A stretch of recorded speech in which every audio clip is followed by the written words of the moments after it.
Hi everyone, today's violin is a bit different. In fact, I'm not even going to play it.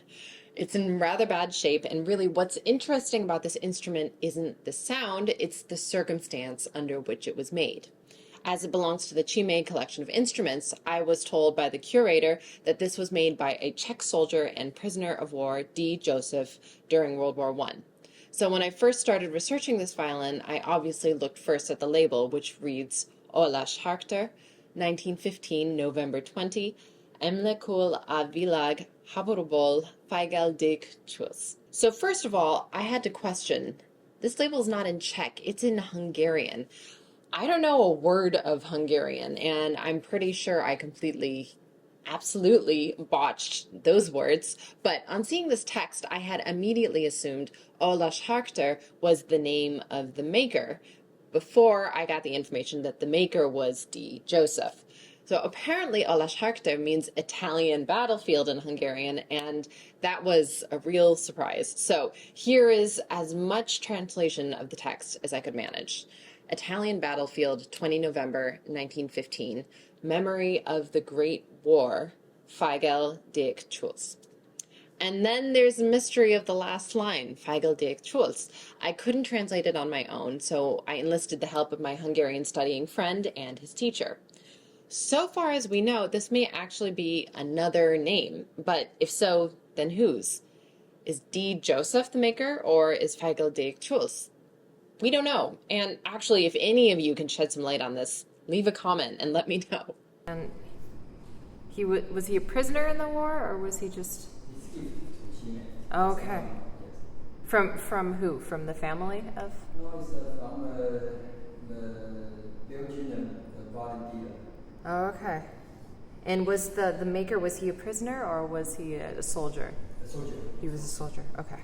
This sort of research is really maddening because you really can't find that much information on a single person who fought in World War I unless they were famous. And you end up going down all sorts of weird rabbit holes. For instance, I got all excited about the word November being on the label in English when everything else was in Hungarian. Why was this word in English? Was it some sort of sign that this person spoke English or was English or had English friends in the trenches? And then I realized, no, November is just November in Hungarian. So I really can't tell you too much about this instrument. I can, however, tell you that this instrument was made by a soldier during World War I on the Italian front of the war. There's debate as to whether it was made in a war prison or in the trenches on the front line, but overall the finer details are not as important as the fact of what this instrument stands for, that in times of truly dire living, this soldier went against all odds to create a violin. He didn't have adequate tools, so it's crude, but we have to remember the entire instrument was made completely of scavenged pieces of wood. It's truly an incredible thing and celebrates such hope that man can create something beautiful in the very worst of circumstances. This violin isn't an isolated case. In fact, when I contacted the luthier who had given it to the Chime collection, he informed me that there were whole collections of trench-made instruments. In fact, one of these collections is housed in the Paris Museum. So this is a really interesting instrument. Obviously, it looks a little different from the other ones that we've been looking at. This is a violin by awhile in 1915. He was a Czech soldier in World War I. So this was during the war he made this. He found the neck. We're not sure where he found the neck, but everything else about this instrument is he scrounged wood, basically. So wood that's not really meant to be used for an instrument, and created this while he was fighting to keep himself sane during the war. Now, the trenches, of course, were just awful places. The conditions were very basic, cold, muddy, unsanitary, and more often than not, just boring. Of course, there were episodes of intense, brutal fighting, but there were just as many moments of waiting and boredom for the soldiers. Music was one of the things that chased away the dullness. In fact, Soldiers would make instruments out of anything they could get their hands on. And believe it or not, the most common instrument that found its way into the trenches were trench cellos, made from plywood and old steel containers. They were so popular because they were just the right size to fit into an ammunition box. So, unfortunately, you can't really play it, at least anymore. I'm a little afraid to tune it right now. I don't want it to pop everything, but it's really interesting. It's very heavy, and you can see even with the tuning pegs, everything about this is very much handmade. There's nothing quite the same about it. You can look over here at the fingerboard too.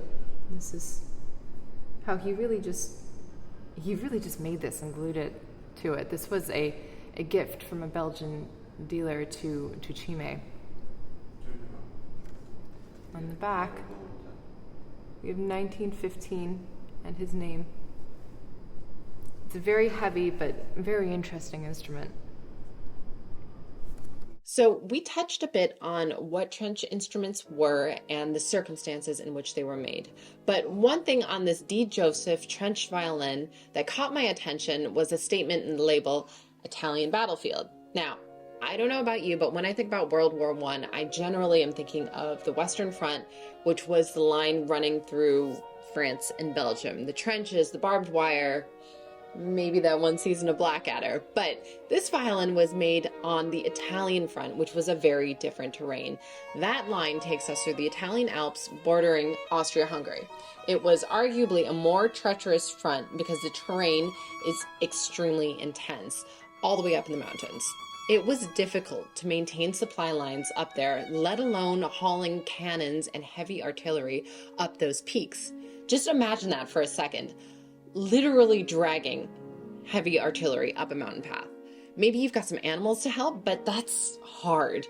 Ilya and I have hiked a lot in the Alps, and let me tell you, they are absolutely no joke. Actually, that's the only time I've cried on a hike was when we were coming down 6,000 feet in the Italian Alps on a 23-mile day. Those mountains are beautiful, and they are relentless. So think of the impact of a shell on a flat terrain. The creator creates in the earth the shrapnel it throws, and yet most of the impact is still absorbed by the earth.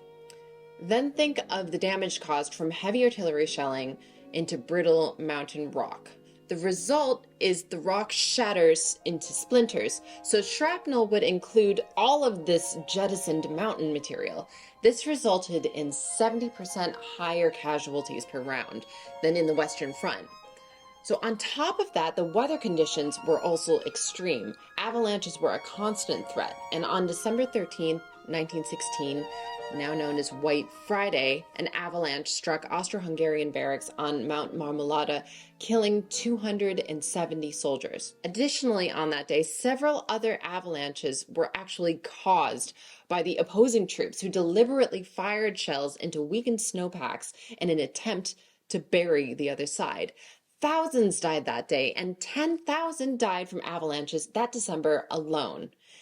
And this is the sort of atmosphere this violin was born into. Another thing I wanted to mention in this video that is for some reason not really well known is the fact that Fritz Chrysler, yes, that Fritz Chrysler, not only served in the war but actually wrote a short book about his experience called 4 Weeks in the Trenches. I'm in total awe of this book because once again music and war do not seem to go hand in hand. And yet, when war was declared, Chrysler felt he had to do his duty and immediately found his way to the front lines in Russia. He served as an officer in the 3rd Army Corps of the Austrian Army, and incidentally, he speaks about how his musical training affected his time fighting, the most obvious being in 2 ways. One, he found himself so sensitive to the harshness of the reality of fighting and war that more than once he found himself lying on the ground in just a sort of stupor, being completely overwhelmed by it all. And secondly, perhaps a bit less haunting, was the way he managed to, based on the sound of shells alone, identify where exactly the enemy lay. Here's a quote. My ear, accustomed to differentiate sounds of all kinds, had some time ago, while we still advanced, noted a remarkable discrepancy in the peculiar whine produced by the different shells in their rapid flight through the air as they passed over our heads, some sounding shrill with a rising tendency, and the others rather dull with a falling cadence. So basically, his musical training had given him such an acute ear that he could tell by the change in tone where the top of the shell's curve was, and because of this insight, he was sent out as a scout by his superiors. I was sent on a reconnoitering tour with the object of marking on the map the exact spot where I thought the hostile shells were reaching their acme, and it was later on reported to me that I had succeeded in giving to our batteries the almost exact range of the Russian guns. I have gone into this matter at some length because it is the only instance where my musical ear was of value during my service. I can't recommend this little volume enough. He speaks with such warmth and compassion about the circumstances of war and his time serving without going into the, I'm sure, horrifyingly graphic detail he witnessed. It's $10 on Amazon. Go buy a copy. So the war obviously dominates this time period, but it's also important to remember that the entire decade was absolutely fascinating in terms of its art, visual, musical, and written. The events and just the seething turmoil of the people of Europe reached such a head as the war broke out, and you can see it, hear it, read it in the art of the period.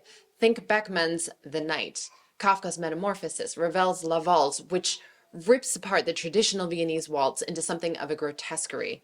Actually, all three of these works were created between 1919 and 1920 and really speaks to the complete disillusionment of European society. We've always been really intrigued with this time period and actually released an album called 1910 to 1920, which focused on music from that decade. That was something like 10 years ago now, so if you're curious and you want to check that out, it's available on Spotify and Apple Music and all that good stuff, and it's under our names, Katha Zinn and Ilya Filshtinsky. Anyway, this is definitely a video that has wandered off into some serious tangents, but I hope you enjoyed learning about the existence of this violin and others like it, and nerding out with me on music and history, my two favorite topics. I promise I'll get back around to a violin that I'll actually play, but I should warn you this video was originally paired with another interesting violin that I don't play on, and there will be a video on that too, so fair warning. So if you enjoyed this video or have any questions, make sure to leave a comment, subscribe, give us a thumbs up. Cheers, and until next time.